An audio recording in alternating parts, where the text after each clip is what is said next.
पूरे देश और पूरी दुनिया के सामने सबसे पहले प्लेन क्रैश की ये वीडियो सामने आई थी और इस प्लेन क्रैश में कुछ ऐसी सच्चाई को लेकर दर्शक जानना चाहते हैं कि आखिर ये प्लेन हादसा कैसे हुआ और साथ ही साथ जो रमेश बचे थे उसको लेकर भी तमाम सवाल आते हैं। ये वीडियो मैं आपको इसलिए दिखा रहा हूँ क्योंकि जब प्लेन नीचे जाता है, टकराता है, उसके धमाके से पहले कुछ काली सी चीज़ आपकी स्क्रीन पर नजर आई थी। इसको लेकर मैंने सवाल उठाए थे करीब 13 जून की रिपोर्ट में, जिसमें ये सवाल था कि क्या ये वही रमेश थे जो प्लेन से कूदे थे, क्योंकि चर्चा इसी बात की थी कि जब प्लेन टकराता है धमाका इतनी जोर का होता है, आग की लपटें इतनी दूर तक जाती हैं कि कोई शख्स अगर उस प्लेन में बचा भी होगा तो वो आग की लपटों में झुलस जाएगा। क्योंकि अगर आप देखें तो यहाँ पर ये चर्चा इस काली सी चीज़ को लेकर हुई थी कि भाई ये था क्या।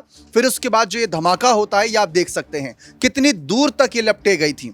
अब सवाल यही था कि भाई इतने चंद सेकंड में, क्योंकि अगर आप ये क्लिप भी देखें तो ये अगर वीडियो पॉज ना हुई हो तो मुझे लगता है कि 5-10 सेकंड के अंदर प्लेन टकराता और इतना बड़ा धमाका होता है। इसके साथ साथ फिर पूरे देश के सामने ये 3 तस्वीरें होती हैं, जहां पहली ये तस्वीर जैसा कि हमने देखा ही था कि प्लेन टकराने वाली तस्वीर थी, कैसे नीचे की तरफ जाता है, जहां पर फ्लैप्स को लेकर चर्चा हो रही थी, कुछ इनकी एक्सपर्ट्स अलग अलग राय रख रहे थे, ये काली सी चीज़ पर सवाल उठ रहे थे। फिर उसके बाद देश के सामने रमेश आते हैं जो ये कहते हैं कि मैं उसी प्लेन में सवार था, जो मैं बच गया और मैं अकेले बचा। इनको बाद में पता चलता है जब पूरी छानबीन कर ली जाती है, राहत बचाव कर्मी वहाँ मौजूद होते हैं, तो एकमात्र रमेश बचते हैं जिनकी सीट नंबर 11A थी। फिर उसके बाद एक और वीडियो सामने आती है देश के, जहाँ पर हम देख पाए थे कि रमेश हॉस्टल के गेट से निकलते हैं, उनके हाथ में फ़ोन होता है और इस वक्त भी इनके हाथ में फ़ोन होता है। वो किसको फ़ोन कर रहे थे वो पहले भी चर्चा कर चुके हैं कि अंकल को फ़ोन किया था। यहाँ पर हमने देखा था कि वो गेट से बाहर निकले थे तो किसी को फोन करते हुए निकल रहे थे। आग की लपटें करीब 10, 20, 30 मीटर तक उसकी तपन महसूस की जा रही थी। इसी पर चर्चा होनी शुरू हो गई, जहां पर जब ये रिपोर्ट लगातार शेयर की गई तो इस पर चर्चा कर रहे लोग और तमाम जो व्यूअर्स थे उन्होंने अलग अलग कमेंट्स के जरिए अपनी बात रखी। अगर आप देखें तो ये मेरे द्वारा ही प्रस्तुत की गई रिपोर्ट थी जो पिछले कुछ दिनों पहले इस पर चर्चा की गई थी। इसमें चर्चा रमेश को लेकर की गई थी, लेकिन उसके अंदर जो कॉमेंट्स आए थे मैंने उसमें भी चर्चा काफ़ी की थी कि सच में कुछ तो गड़बड़ है, जाँच होनी चाहिए। एक भाई लिखते हैं कि रमेश कुमार से कड़ी पूछताछ होनी चाहिए, रमेश ने 3 बार अपने बयान पलटे हैं, यह भी बात यहां पर रखी जा रही है। अब इन सब के बीच ऐसे बहुत से कमेंट्स थे। अब यहां पर एक भाई लिखते हैं कि यदि नार्को टेस्ट में देरी सरकार करती है तो संदेह होना स्वाभाविक है, रमेश पर इन्वेस्टिगेशन होनी चाहिए। कोई कह रहा है इस मुद्दे पर बात ही नहीं होनी चाहिए, लोगों की अलग अलग राय है।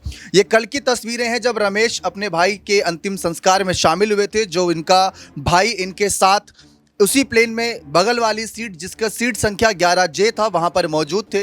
रमेश बचे लेकिन रमेश का भाई नहीं बच पाए, तो यहां पर चर्चा होनी शुरू हो गई। फिलहाल इस मामले पर तमाम तस्वीरें और वीडियो सामने आ ही रही थी। इस बीच कुछ एक बड़ी रिपोर्ट भी सामने आई और उस रिपोर्ट को पढ़ेंगे तो आप सब भी दंग रह जाएंगे। खास तरह की मिट्टी की वजह से एयर इंडिया हादसे में बच गई रमेश कुमार विश्वास की जान। विमान 2 बिल्डिंगों के बीच उस संकरी जगह पर गिरा था जहां मिट्टी काफी ढीली थी। पहली नजर में यह माना जा रहा है कि अगर विमान तुरंत ही ब्लास्ट हो गया होता तो रमेश सुरक्षित बाहर नहीं निकल पाते। अब यहीं से सबसे बड़ा सवाल शुरू होता है साथियों, कि जिस तरीके से एक भाई ने लिखा कि रमेश ने 3 बार अपने बयान पलटे। देखिए, रमेश ने जिस तरीके से अपने बयान बदले, या यूं कहे कि उनको लगा कि अब ये बात रखनी चाहिए, या सवाल को देखते हुए उन्होंने अपनी बात रखी, तो उस पर चर्चा हो रही थी। फिलहाल देश के यहाँ पर अगर हम दर्शकों की मांग रखें तो वो इसीलिए ये मांग कर रहे हैं क्योंकि ये हादसा इतना गंभीर है, इतना ज़्यादा चर्चित है। इसमें करीब करीब 265 से अधिक लोगों ने अपनी जान गंवाई है। करोड़ों का नुकसान हुआ, उसकी तो चर्चा अब हम कर ही नहीं रहे। अभी फिलहाल जान की परवाह थी, जान को लेकर चर्चा कर रहे हैं कि कितने लोगों की जान गई, कितनों के अपनों ने अपनों को खोया। रमेश ने भी अपने भाई को खोया, इस बात में कोई दो राय नहीं, क्योंकि जो हम तस्वीरें देख पाए, कल तस्वीरें सामने आई थी, वो देखने के बाद हर किसी की आंखें नम हो गई। रमेश के चेहरे पर मायूसी थी। रमेश रोते बिलखते हुए अपने परिवार के जनों से कह रहे थे कि मैं उसे नहीं बचा पाया। ना बचा पाने का जो गम था अपने भाई को, वो इनको सता रहा था। इस पर ही हमने चर्चा करी कि रमेश कैसे बचे। अब जो ये मिट्टी वाली खबर है कि कौन सी मिट्टी थी वहां पर जिसकी वजह से रमेश की जान बच गई, क्योंकि इस पर 2-3 अलग अलग पहलुओं से बात हो रही है। पहला यहाँ पर पॉइंट है कि रमेश क्या जब प्लेन टकराने वाला था तभी कूद गए थे। दूसरा पॉइंट है अगर प्लेन टकराया, धमाका 5-10 सेकंड के अंदर ही हो गया था इतना बड़ा ब्लास्ट, तो उतने कम समय में क्या इनको इतना वक्त मिल गया कि ये एक सुरक्षित स्थान तक पहुंच सकें। तीसरा पॉइंट ये निकलकर सामने आया कि क्या रमेश ने कहीं चलते विमान से ही दरवाजा तो नहीं खोल दिया था, क्योंकि रमेश का एक बयान तेजी से वायरल हुआ था जिसमें उन्होंने कहा था कि जब प्लेन टेक ऑफ करता है उसके कुछ ही सेकंड के अंदर इतनी तेज आवाज आती है जिसको सुनकर हम दंग रह जाते हैं, ऐसे मानो किसी ने एक्सीलेटर बहुत तेजी से दिया हो। तो कहीं रमेश को वही डर तो नहीं था और उन्होंने जाकर जो 11A सीट थी उसी सीट के पास जो गेट था, कहीं वो गेट तो नहीं खोल दिया था, जिसकी वजह से गेट खोलने की वजह से प्लेन का जो बैलेंस था वो बिगड़ गया और प्लेन नीचे की तरफ टकरा गया जाकर। ये सवाल थे। अब ये देखिए, सवाल बहुत से लोगों के हैं। जब इसी मामले पर हमने अपने सहयोगी अमन सर से बात करी तो देखिए उनका क्या बयान सामने आता है। विमान हादसे में रमेश के बचने को लेकर तमाम सवालात है, इसको आप कैसे देखते हैं? देखिए बिल्कुल दीपक, इस बात को लेकर तकरीबन सप्ताह भर का वक्त हो गया, लेकिन अभी भी लोगों के जहन से ये बात नहीं जा रही कि आखिर रमेश विश्वास कैसे उस प्लेन हादसे में बच गए। क्योंकि आप देखें कि इतना बड़ा और भयानक ये हादसा था जिसमें किसी की बचने की संभावना कहीं से भी नज़र नहीं आ रही थी। आपने और हमने जब देखा कि जब शुरुआत में तमाम सारी खबरें रिपोर्ट्स आई तब ये कहा जा रहा था कि जितने भी इस विमान के अंदर सवार यात्री थे उनकी जान इसमें चली गई। लेकिन अचानक से शाम होते होते एक खबर निकल कर सामने आती है कि एक यात्री जिनका नाम रमेश विश्वास है वो इस प्लेन हादसे में से बच जाते हैं। उसके बाद आप देखें कि तमाम तरह की कह सकते हैं इसको लेकर खबरें सामने आती हैं, वीडियोस सामने आते हैं और फिर भी लोग ये बात कहते हुए दिखाई पड़ते हैं कि देखिए चमत्कार को नमस्कार ज़रूर होता है। और जिस तरह से रमेश विश्वास इस पूरे हादसे में बचे हैं उसको लेकर ये सवाल खड़े होते हैं कि आखिर इतने ऊपर अगर विमान था, अगर वो तुरंत इमरजेंसी जो गेट है उससे अगर बाहर भी कूदते हैं तो क्या ये इतना आसान था? क्या उनका जिस तरह कूदे हैं क्या नीचे कोई उनके लिए कुछ ऐसा था कि जिस पे चोट ना लगी हो? क्योंकि आपने देखा कि जिस तरह से उठकर आते हैं कि पीछे उनके जो आग का पूरा शोलों में बदलता हुआ विमान नज़र आता है। इसके अलावा आप देखेंगे धुआं नज़र आता है, वहीं चलते हुए नज़र आते हैं और अच्छा खासा फ़ोन पे बात भी कर रहे हैं। और यही बात लोगों को खटक रही है कि अगर इतना बड़ा और भयानक हादसा हुआ है तो आदमी अपना पूरा होश व हवास खो देता है, पूरी तरह से कह सकते हैं कि सदमे में आ जाता है। लेकिन यहाँ पर रमेश विश्वास बड़े आराम से पैदल चलते हुए आते हैं और वहाँ आप देखेंगे उस वीडियो में जैसा आप दिखा भी रहे हैं बहुत सारे वीडियोज़, उसमें हम देख रहे हैं कि तमाम लोग चीख रहे हैं, चिल्ला रहे हैं, डरे हुए सहमे हुए से। लेकिन इतने भयानक हादसे में से बचकर रमेश विश्वास बड़े आराम से फ़ोन पे बात करते हुए नजर आ रहे हैं। यही बात लोगों को कहीं ना कहीं खटक रही है कि आखिर क्यों इस तरह से पूरे हादसे के ऊपर जो एक डर उनके चेहरे पे नज़र आना चाहिए था, आखिर वो क्यों नज़र नहीं आया। यानी एक तरीके से लोगों को इसमें कहीं ना कहीं कोई शक की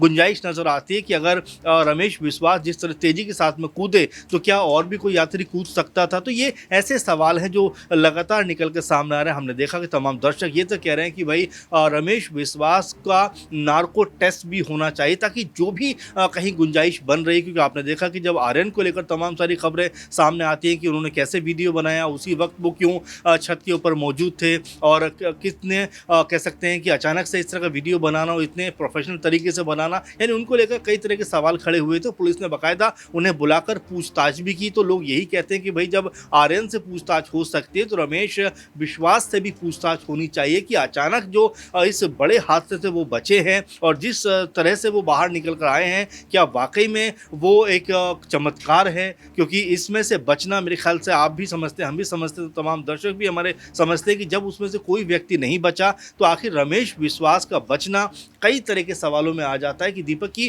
क्या वाकई में उनके साथ में कोई चमत्कार हुआ है, भगवान ने क्या वाकई उनको अचानक से उस विमान से बाहर निकाल दिया। यानी कि कई तरह के सवाल हैं जो अब उभर के सामने आ रहे हैं। साथ में जो नार्को टेस्ट की बात हो रही है कि भाई अगर कहीं भी कोई शक बन रहा है, कहीं भी कुछ ऐसा लग रहा है कि अगर रमेश विश्वास को लेकर कोई शक अगर पैदा हो रहा है तो आखिर नार्को टेस्ट कराने में कोई दिक्कत नहीं होनी चाहिए। क्योंकि अगर यहाँ पर कुछ भी आप देख रहे हैं कि 200 से 300 लोगों के बीच की जान यहाँ पर चली गई है। जो विमान में जितने भी यात्री थे वो सब इसमें मारे गए। इसके अलावा आप देखें कि जो स्थानीय लोग थे वहाँ पर डॉक्टर्स थे, ट्रेनिंग डॉक्टर्स थे, उनकी भी इसमें जान गई है। तो लोगों का यही कहना है कि भाई अगर कहीं भी कोई गुंजाइश लग रही है तो उसके ऊपर पुलिस को भी जाँच करनी चाहिए। और जो नार्को टेस्ट की बात हो रही है कि अगर होता है तो बहुत सारी सच्चाई बाहर भी आ सकती है। क्योंकि लोग यही कह रहे हैं कि भाई रमेश विश्वास बचे हैं, चलिए अच्छी बात है, लेकिन सिर्फ वही बचे हैं, ये कहने के सवालों के घेरे में अब देखना ये होगा कि सरकार इसको लेकर क्या फैसला करती हुई नजर आती है, पुलिस इसको लेकर क्या फैसला करती हुई नजर आती है। क्योंकि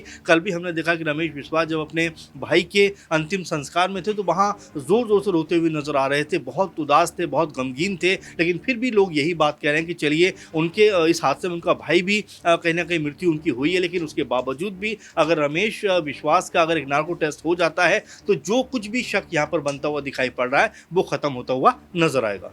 बहुत बहुत शुक्रिया। देखा आप सभी ने, उन्होंने साफ तौर पर यह बात रखी कि अगर देश की मांग नार्को टेस्ट की है तो वो होना चाहिए, लेकिन ऐसा नहीं कि नार्को टेस्ट कभी भी कहीं भी ऐसे कर ले, उसके लिए कुछ भी नियम पहलू बनाए जाते हैं। और मैं रमेश के बारे में, उनके इतिहास के बारे में, कहाँ जॉब करते थे, कहाँ से ताल्लुकात रखते हैं, जानकारी अपनी पिछली कुछ रिपोर्ट में दे चुका हूँ, जो आप देख सकते हैं।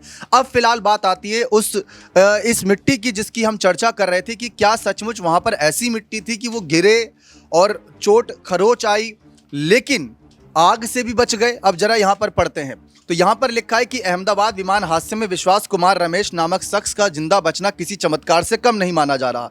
उन्हें छोड़कर बाकी विमान में सवार सभी 241 लोगों की जान गई। रमेश के जिंदा बचने पर तरह तरह की थ्योरी सामने आ रही है। हालांकि उन्होंने भी इंटरव्यू में स्पष्ट किया कि विमान के क्रैश होने के बाद वे कैसे गैप से निकलकर, कुछ गैप था वहां पर, निकलकर बाहर आए थे।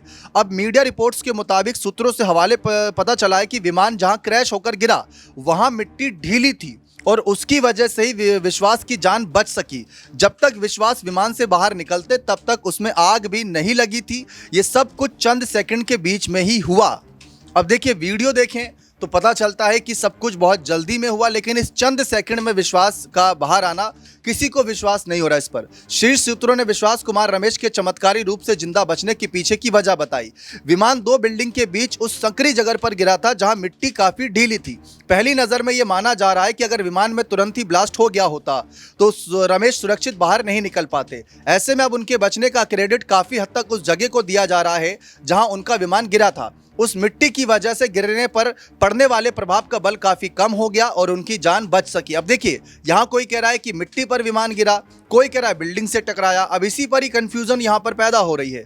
पिछले दिनों अहमदाबाद से लंदन जा रहे एयर इंडिया के विमान AI-171 के साथ हादसा हुआ। विमान टेक ऑफ करते ही रिहायशी इलाके में मेडिकल कॉलेज के ऊपर क्रैश हो गया। अब यहां पर अगर आप देखें तो इसी रिपोर्ट में 2 बातें लिखी हैं। यहां पर लिखा है कि रिहायशी इलाके में मेडिकल कॉलेज के ऊपर क्रैश हो गया, जबकि ऊपर वाली लाइन में अगर आप देखेंगे तो यहां पर लिखा है कि जहां उनका विमान गिरा था वहां की मिट्टी कहीं ना कहीं ढीली थी और उसी मिट्टी की वजह से गिरने पर पड़ने वाले प्रभाव का बल काफी कम हो गया। अब आप बताइए कि इसको ऐसे कैसे समझा जा सके, क्योंकि यहां पर तमाम चर्चा हो रही थी कि भाई मिट्टी ढीली थी या फिर विमान टकराया। और देखिए, तस्वीरें हमने भी देखी थी कि जो विमान था वो सीधा जाकर कहीं ना कहीं बिल्डिंग से टकराया था, तभी ये हालत हो गई थी, विमान पूरी तरीके से ध्वस्त हो गया था। लेकिन कहीं ना कहीं जो विमान जब गिरा तो उसका थोड़ा झुकाव हो गया था और उस वजह से वो कहीं ना कहीं कहा जा सकता है कि वो बचने में कामयाब हुए। फिलहाल रमेश ने अपने भाई का अंतिम संस्कार किया। विश्वास कुमार अस्पताल से डिस्चार्ज हुए, भाई की अंत्येष्टि में भावुक होकर पहुंचे। सफर में कहीं ना कहीं उनके साथी थे। जो 12 जून को हादसा हुआ, 11A सीट थी रमेश विश्वास की, जो 40 वर्षीय हैं, जो लंदन के ब्रिटिश व्यवसायी है और उनके बड़े भाई अजय दीव के मूल निवासी थे।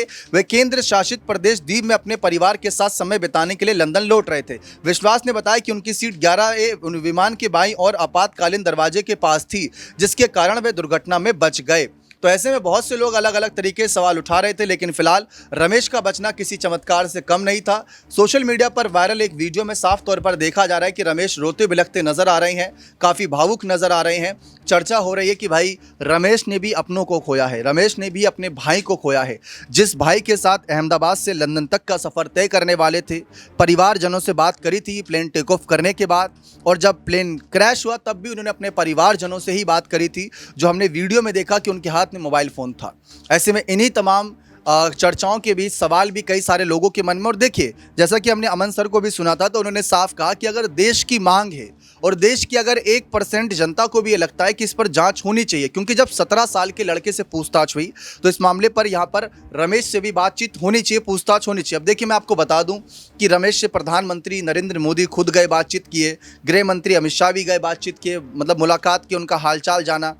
तो इस पर अब सवाल उठने वाले अगर हम देखें तो बहुत से सवाल उठा रहे हैं लोग, लेकिन फिलहाल इसका निष्कर्ष क्या होगा, इसका निष्कर्ष तभी कुछ निकलेगा जब तक एविएशन एक्सपर्ट्स और जांच एजेंसियां ये पुख्ता ना कर दे कि ये विमान हादसा किस वजह से हुआ। क्योंकि बहुत से लोग कह रहे हैं कि ये मामला हाई प्रोफाइल है, क्योंकि इसमें गुजरात के पूर्व CM विजय रूपाणी भी शामिल थे। अब आप ही बताइए इस मामले पर आपका क्या नजरिया है, कमेंट सेक्शन में। बहुत बहुत शुक्रिया।